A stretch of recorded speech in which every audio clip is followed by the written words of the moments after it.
شہزادی زلیخا کا خواب۔ شہزادی زلیخا کا اصل نام راحیل تھا، مگر زلیخا کے لقب سے پوری دنیا میں مشہور ہوئیں۔ یہ شاہ تیموس کی صاحبزادی تھیں، جو سرزمین مغرب کا ایک جلیل القدر بادشاہ تھا، اور اس کی سلطنت دنیا کی بڑی سلطنتوں میں شمار کی جاتی تھی۔ شاہ تیموس کا مذہب بھی بت پرستی تھا۔ زلیخا کے حسن و جمال کا چرچا قرب و جوار میں پھیلا ہوا تھا۔ وہ بھی اپنے زمانے میں بے مثال حسن کی مالک تھیں، اور یہی وجہ تھی کہ دور نزدیک کے شاہزادے ان کے شادی کرنے کے خواستگار تھے۔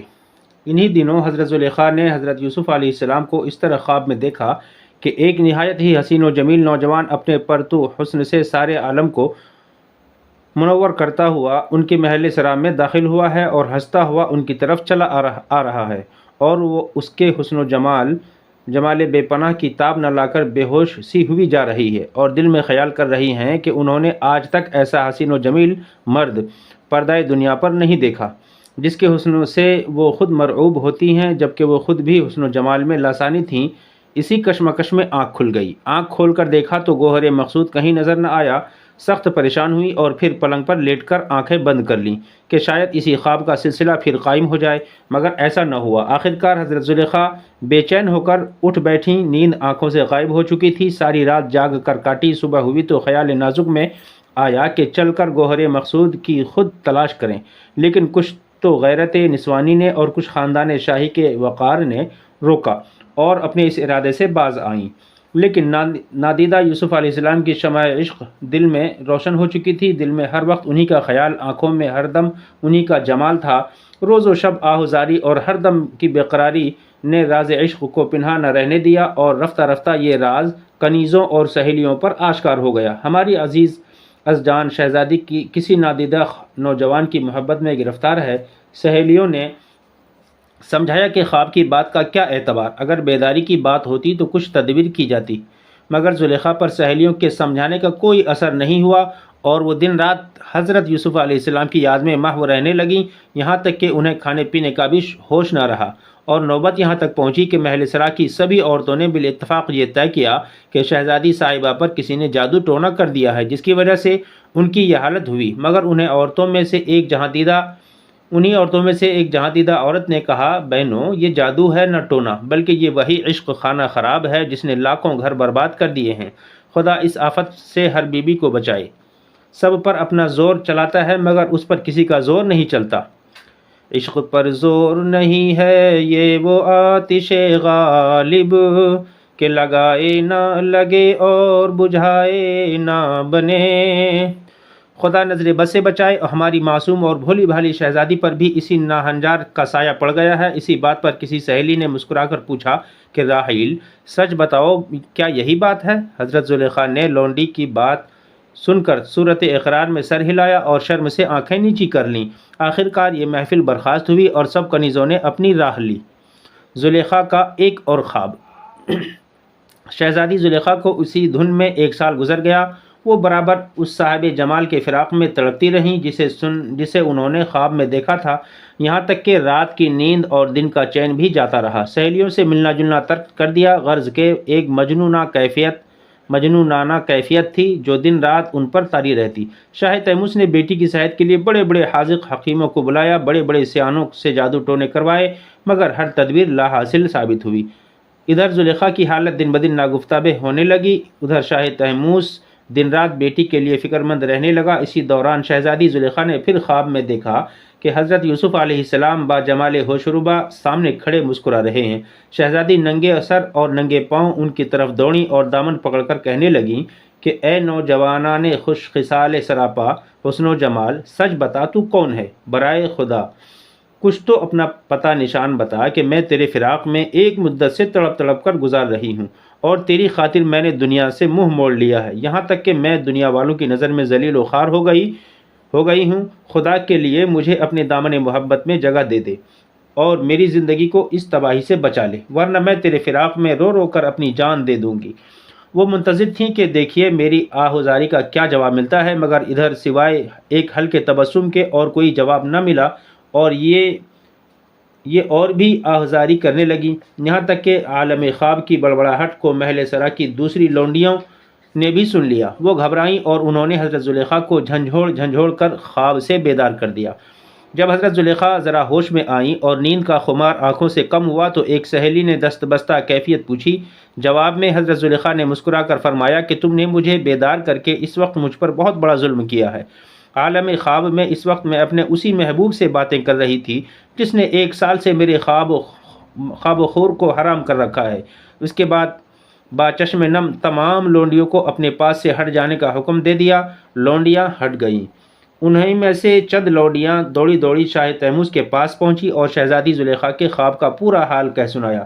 بادشاہ نے تمام واقعات سن کر بے حد رنج و غم کا اظہار کیا اور اپنے مصاحبین خاص سے مشورہ کیا کہ شہزادی کے بارے میں کیا کیا جائے۔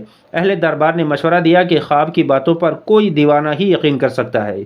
شہزادی کے دماغ کا فطور ہے، کچھ فکر نہ کیجیے، آپ دور ہو جائے گا، اور اگر یہ بڑھ جائے تو شہزادی کے پیروں میں بطور زیور پازیب پہنا دیا جائے، پیروں میں سونے کی زنجیر ڈلوا دیجیے اور الگ باغ میں کر دیجیے۔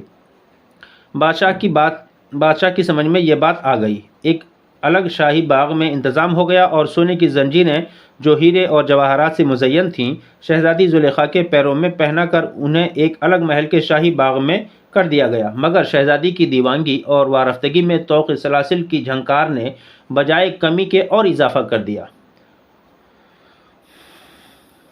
گر کیا ناصحین نے ہم کو قید اچھا یوں سہی، گر کیا ناصحین نے ہم کو قید اچھا یوں سہی، یہ جنون عشق کے اندازے چھٹ جائیں گے کیا۔ زلیخا کا ایک اور خواب۔ شہزادی زلیخا کو اسی قید و بند میں 1 سال گزر گیا، مگر آتش عشق تھی کہ بجائے کم ہونے کے روز بروز بڑھتی جاتی تھی۔ ایک شب اسی عالم میں شہزادی پر غنودگی طاری ہوئی اور شہزادی نے جناب یوسف علیہ السلام کو پھر خواب میں دیکھا۔ شہزادی زلیخا ننگے سر اور ننگے پاؤں ان کی طرف دوڑیں اور دامن یوسف علیہ السلام پکڑ کر زار و قطار رونے اور کہنے لگیں کہ اے گلے گلزار خوبی، سراپا جمال محبوبی، مجھے دیکھ کہ میں نے تیری محبت میں اپنا کیا حال بنا رکھا ہے۔ خدا کے واسطے مجھے تسکین دے، اطمینان دلا کہ دل بے قرار کو کچھ قرار آ جائے۔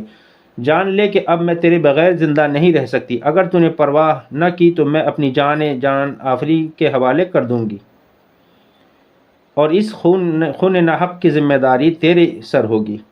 راویوں نے لکھا ہے کہ حالت خواب میں حضرت یوسف علیہ السلام نے جناب زلیخا کو صرف اتنا بتایا کہ میں عزیز مصر ہوں، اور اس کے بعد فوراً بعد ہی شہزادی زلیخا کی آنکھ کھل گئی۔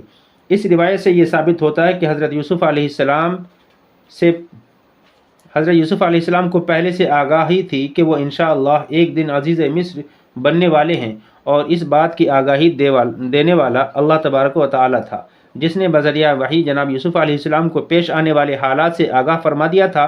خیر، جب شہزادی زلیخا کی آنکھ کھلی تو اب وہ متوحش نہ ہوئی، بلکہ ایک گنا اطمینان ان کے چہرے سے ظاہر ہو رہا تھا، کیونکہ انہیں محبوب کا پتہ نشان مل گیا تھا۔ واضح ہو کہ شہزادی زلیخا نے اس خواب کے بعد یہ سمجھ لیا تھا کہ موجودہ عزیز مصر ہی میرا محبوب مطلوب ہے۔ حالانکہ حضرت یوسف علیہ السلام ابھی تک قید غلامی میں تھے، اور جیسا کہ معلوم ہوگا انہیں عزیز مصر بننے کے لیے ابھی کئی سال کا عرصہ درکار تھا۔ یہ سب دور ابتلا اور آزمائش کے تھے۔ شہزادی زلیخا نے اپنی خاصوں اور کنیزوں کو آواز دی، وہ فوراً حاضر ہو گئیں۔ شہزادی نے کہا، جاؤ ابا جان سے کہو کہ آپ کی پیاری بیٹی کے تن بے جان میں دوبارہ جان آ گئی ہے اور اب وہ اچھی ہے، آپ فکر نہ کریں۔ لونڈیے نے عرض کیا کہ اے عالی وقار شہزادی، ذرا ہمیں بھی تو اس محبوب کا پتہ نشان بتائیے تاکہ ہم جانیں کہ وہ ظالم کون ہے جس نے ہماری شہزادی کو 3 سال سے اپنے حسن کے جال میں گرفتار کر رکھا ہے۔ جواب میں شہزادی نے ہنس کر فرمایا کہ اے کنیزو، ادب سے نام لو، وہ عالی وقار انسان شاہ مصر ہے جس نے مجھے اپنی کنیزی میں لینے کا قول و قرار کیا ہے۔ خاصی بھاگی شاہ تیموس کے پاس پہنچی اور یہ مزدہ جعفراج سنایا۔ بادشاہ کو جب معلوم ہوا تو اس کا بھی دل باغ ہو گیا۔ وہ فوراً اپنے محل سے نکل کر شہزادی کے پاس آیا اور اپنی آنکھوں سے دیکھا کہ بیٹی کی طبیعت اب بالکل ٹھیک ہے اور بالکل حشاش بشاش ہے، تو اسے بالکل اطمینان ہو گیا۔ بادشاہ نے بیٹی کے پیروں سے زنجیریں کٹوا دیں، آزاد کر کے اپنے گلے سے لگا لیا اور کہا کہ اے نور نظر، تو خاطر جمع رکھ، تیرا در مقصود جلد حاصل ہونے والا ہے۔ بہت سے شہزادگان عرب و عجم سے پیغامات آئے ہیں، ممکن ہے کہ ان میں عزیز مصر کا بھی پیغام ہو۔ میں سب کو انکار کر کے صرف عزیز مصر کا پیغام قبول کر لوں گا اور تیری شادی اس کے ساتھ کر دوں گا۔ غرض کہ شاہ تیموس شہزادی کی تشفی و دلدہی کے کر کے واپس ہو گیا۔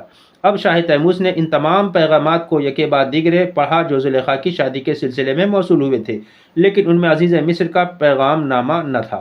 شاہ تیموس کو بے حد حیرت ہوئی اور ملال بھی ہوا کہ ایسی حسین و جمیل اور نازنین لڑکی کے لیے پیغام بھیجنے میں اس نے کوتاہی سے کیوں کام لیا۔ ہر چند کے اپنی طرف سے پیغام شادی دنیا اتنے بڑے بڑے بادشاہ کے لیے باعث تحقیر سمجھ تھا، مگر شاہ تیموس نے اپنی عزیز از جان بیٹی کی خاطر عزیز مصر کو پیغام ارسال کیا، جس میں لکھا تھا کہ اے عزیز مصر، بعد سلام کہ تمہیں معلوم ہو کہ میری بیٹی زلیخا اب شادی کے قابل ہو گئی ہے۔ سبھی شہزادگان عرب و عجم کے پیغامات شادی آ چکے ہیں، جس میں یمن بھی شامل ہے، مگر میں شہزادی کی شادی تمہارے ساتھ کرنا چاہتا ہوں تاکہ اس مبارک رشتے سے تعلقات اور زیادہ مضبوط ہوں۔ اس کے علاوہ مجھے سرزمین مصر پسند ہے کہ وہ ہمارے دیوتاؤں کی سرزمین ہے۔ شاہ تیموس نے یہ خط لکھ کر ایک ایلچی کو دیا اور جلد از جلد پہنچانے کی تاکید کی، ساتھ ہی بے شمار قیمتی تحائف بھی روانہ کیے۔ شاہ کا ایلچی مصر پہنچا، اسے عزیز مصر نے خاص دربار میں طلب کیا، اس کے لیے خاص اہتمام کیا اور وہ خط خود پڑھ کر اظہار خوشی کے طور پر اسے انعام اور خلعت عطا کیا۔ عزیز مصر نے خط پڑھتے ہی شاہ تیموس کی پیشکش کو منظور کر لیا اور دل میں بہت خوش ہوا۔ اس نے بادشاہ کے ایلچی کی بہت خاطر و مدارت کی اور کہا کہ شاہ تیموس سے عرض کرنا کہ میں اس رشتے کو مبارک سمجھتا ہوں، خود حاضر خدمت ہوتا لیکن سلطنت کے کاموں میں اتنا مصروف ہوں کہ آنے سے معذور ہوں۔ آپ کے ایلچی کے ساتھ 200 مقربین اور معتمدین دربار امراء اور رؤساء اظہار خوشنودی کے لیے آپ کی خدمت میں جا رہے ہیں۔ اختر کو امراء دربار کے ہمراہ روانہ فرمائیں، وہ نہایت ہی تجھ و احتشام سے شہزادی زلیخا کو لے آئیں گے۔ تحفے تحائف لونڈی اور غلاموں کو دیکھ کر شاہ تیموس کے ایلچی نے کہا کہ ہمارے بادشاہ کو کسی چیز کی حاجت نہیں ہے، خدا نے انہیں سب کچھ دے رکھا ہے اور آپ کی دعا سے ان کے خزانے زر و مال سے لبریز ہیں۔ لیکن عزیز مصر نے بڑے اہتمام سے تمام سامان ایلچی کے حوالے کیا۔ ایلچی اور امراء مصر کا شاندار جلوس جب آن بان سے مملکت تیموس میں پہنچا تو پورے شہر میں دھوم مچ گئی اور خلقت اس جلوس کے استقبال کے لیے صف بصف کھڑی ہو گئی۔ شاہ تیموس کو جب اپنے ایلچی کی آمد کا علم ہوا اور معلوم ہوا کہ اس کے ساتھ بے شمار تحائف اور لونڈی غلام ہیں، اس کے علاوہ امراء مصر اور مقربین سلطنت بھی تشریف لائے ہیں، تو اس کی خوشی کی انتہا نہ رہی۔ بادشاہ خود اپنے درباریوں کے ساتھ استقبال کے لیے آگے بڑھا، ہر طرف دھوم مچ گئی، پورا شہر دلہن بن گیا، ہر طرف شہزادی زلیخا کی شادی کا انتظام و انصرام ہونے لگا۔ چند ہی روز بعد تاریخ مقررہ پر بادشاہ نے زلیخا کی شادی اس وقت کے رواج کے مطابق بڑی دھوم دھام سے رچائی اور جہیز میں 1000 حسین و جمیل کنیزیں، 1000 خوبرو غلام، 1000 سبا رفتار گھوڑے، 1000 کجاوے کے ساتھ ناقے یعنی اونٹ، بے شمار ہیرے جواہرات دلہن کے ڈولے پر سے نچھاور کرتا ہوا حدود مصر میں داخل ہوا۔ ادھر شہزادی زلیخا کا یہ عالم تھا کہ جو حدود مصر نزدیک آتی جاتی تھی، اشتیاق دید محبوب بڑھتا جاتا تھا، یہاں تک کہ ان کا ڈولہ حدود مصر میں داخل ہو گیا، مگر وہ دیدار محبوب سے ابھی تک محروم تھیں۔ شہزادی زلیخا نے بہت کوشش کی کہ وہ کسی طرح اپنے جان و مال کے مالک کو دیکھ لیں کہ اس کے ہجر میں پورے 3 سال انہوں نے رو رو کر گزارے تھے، مگر انہیں باوجود کوشش کے موقع نہ ملا، یہاں تک کہ ڈولہ محل سرائے شاہی کے دروازے تک پہنچ گیا اور یہ بالکل اتفاق ہی تھا کہ ان کی نظر عزیز مصر کے چہرے پر جا پڑی، اور جب انہیں معلوم ہوا کہ یہی عزیز مصر ہے تو تمام خوشیاں ان کے چہرے سے کافور ہو گئیں اور اس کی جگہ حزن و ملال نے لے لی، اور ایک آہ سرد کے ساتھ اپنی خاصوں سے کہا کہ ہائے زلیخا کا سہاگ لٹ گیا۔ خاصوں نے حیرت سے وجہ پوچھی تو کہا کہ وہ عزیز مصر نہیں ہے جسے میں نے خواب میں دیکھا تھا۔ غرض کے تمام خاصیں اور خود شہزادی زلیخا اسی کشمکش کے عالم میں تھیں کہ ایک غیبی آواز ان کے کانوں سے ٹکرائی، جیسے کہ ان کا محبوب کہہ رہا ہے کہ اے زلیخا، صبر سے کام لے، تیرا خواب غلط نہیں ہو سکتا، میں عنقریب تجھ سے ملوں گا۔ زلیخا نے جب یہ غیبی آواز سنی تو دل کو ذرا تسکین ہوئی اور وہ راضی برضائے الہی ہو گئیں، غرض کہ ان کا ڈولہ محل سرائے شاہی کے اندر پہنچ گیا اور بسط احترام حرم سرا میں داخل ہو گئیں۔ جوں توں کر کے رات ہوئی اور بادشاہ نے شب باشی کے لیے حجلہ عروسی میں قدم رکھا اور گھونگھٹ اٹھا کر زلیخا کی شکل دیکھی، مگر خدا کی قدرت دیکھیے کہ وہ ان کی شکل کو دیکھتے ہی ریشہ براندام ہو گئیں اور مارے خوف کے تھر تھر کانپنے لگا، کیونکہ عصمت زلیخا ایک معصوم پیغمبر کی امانت تھی جسے عزیز مصر کے ہاتھ نہ لگا سکتا تھا۔ عزیز مصر ہاتھ نہ لگا سکتا تھا۔ بادشاہ سکتے کے عالم میں تمام شب پڑا رہا اور صبح آخر کار وہ لرزاں ترساں حجلہ عروسی سے باہر نکل گیا اور شہزادی زلیخا نے سجدہ شکر ادا کیا۔